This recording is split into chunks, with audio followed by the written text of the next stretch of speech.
Hello friends, welcome to my channel. আজ আমি তোমাদের একটা পার্পল কালারের জামার উপরে ডিজাইন করে দেখাবো। প্রথমে আমি লাইট ব্লু কালার দিয়ে এইভাবে কালার করে নিচ্ছি। আমি পুরো ডিজাইনটা কিন্তু 00 সাইজ তুলি দিয়ে করেছি।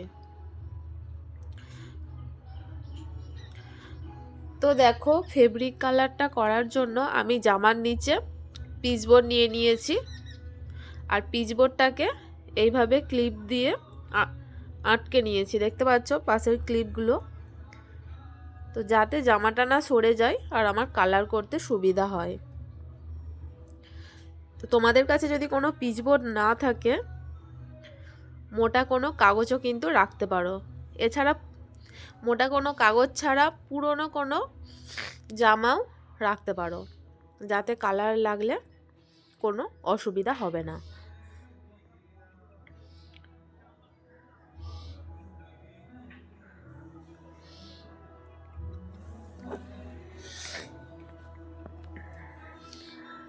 তোমাদেরও যদি ফেব্রিকের ডিজাইন করা জামা খুব পছন্দের হয়, তাহলে কিন্তু তোমরাও এইভাবে নিজেরা ফেব্রিক কিনে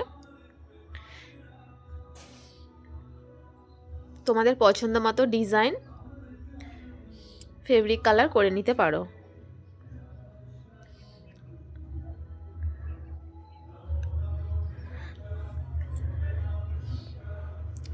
ফেব্রিক কালার করার পরে কিন্তু শুধু কিছুক্ষণ কালারটা হয়ে যাওয়ার পর জামাটাকে ওইভাবেই রেখে দেবে,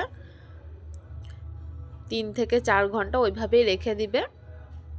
তো কালারটা শুকিয়ে যাওয়ার পরে তারপর জামাটা ভাঁজ করে রাখবে।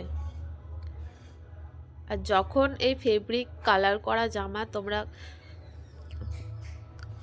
পরিষ্কার করবে, তো জামাটা ধোয়ার পরে সবসময় রোদ ছাড়া কোনো ছাওয়া জায়গায় শুকনো করতে দেবে।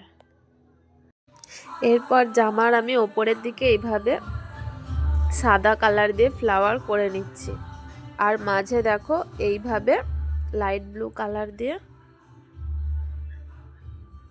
এইভাবে ডিজাইন করে নিচ্ছি।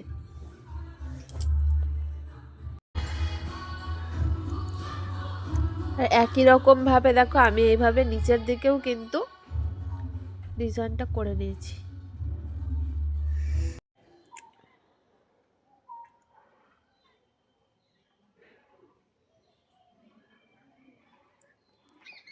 দেখো আমার পুরো ডিজাইনটা কিন্তু কমপ্লিট। আশা করছি তোমাদের ভিডিওটা ভালো লেগেছে। ভিডিওটা ভালো লাগলে চ্যানেলটা সাবস্ক্রাইব করো।